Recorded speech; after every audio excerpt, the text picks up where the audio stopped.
ഭ്രമയുഗവും പ്രേമലുവും തിയേറ്ററുകൾ നിറഞ്ഞ് പ്രദർശനം തുടരുകയാണ്. തിയേറ്ററിൽ ആളെ നിറയ്ക്കാനും നിരൂപക പ്രശംസ നേടാനും ഇരു ചിത്രങ്ങൾക്കും കഴിഞ്ഞു എന്നതാണ് ഈ രണ്ട് സിനിമകളുടെയും മെച്ചം.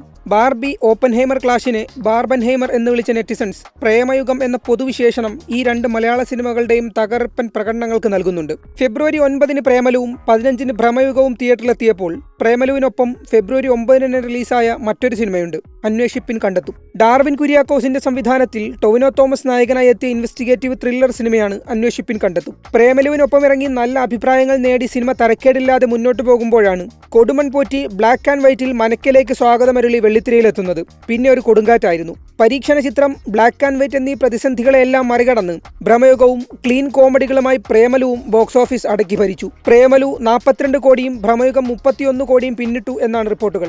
ഇതിനിടയിൽ അന്വേഷിപ്പിൻ കണ്ടെത്തും മുങ്ങിപ്പോയി. തിരക്കഥാകൃത്ത് SN സ്വാമി, സംവിധായകൻ സിബി മലയിൽ തുടങ്ങിയവരൊക്കെ മികച്ച അഭിപ്രായം പറഞ്ഞ സിനിമ ഇങ്ങനെ മുങ്ങിപ്പോകേണ്ടതായിരുന്നില്ല എന്നാണ് സോഷ്യൽ മീഡിയ പറയുന്നത്.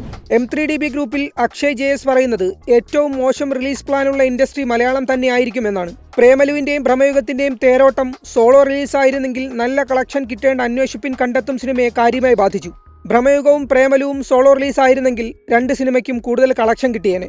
അടുത്ത ദിവസം മഞ്ഞുമ്മൽ ബോയ്സ് വരുമ്പോൾ കളക്ഷൻ വീണ്ടും ഡിവൈഡ് ആവും. ചുരുക്കി പറഞ്ഞാൽ എല്ലാ സിനിമകളെയും അഫക്റ്റ് ചെയ്യുന്ന ഒരു അലമ്പ് റിലീസ് പ്ലാൻ എന്നാണ് അക്ഷയുടെ വിമർശനം. ഭ്രമയുഗവും പ്രേമലുവും ഒക്കെ തകർത്തോടുമ്പോൾ പോസിറ്റീവ് കിട്ടിയിട്ടും ഈ സിനിമ ഹിറ്റാവാൻ ബോക്സ് ഓഫീസിൽ കിതയ്ക്കുന്നു എന്നാണ് സിയൂസിന്റെ അഭിപ്രായം.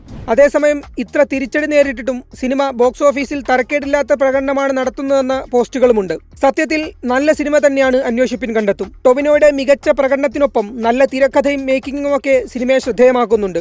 90കളിൽ നടക്കുന്ന കഥയ്ക്ക് പറ്റിയ ട്രീറ്റ്മെന്റാണ് സിനിമയുടേത്. ഭ്രമയുഗത്തിന്റെയും പ്രേമലുവിന്റെയും ഇടയ്ക്ക് പാപം അന്വേഷിപ്പിൻ കണ്ടെത്തുവിനെ മറക്കല്ലേ.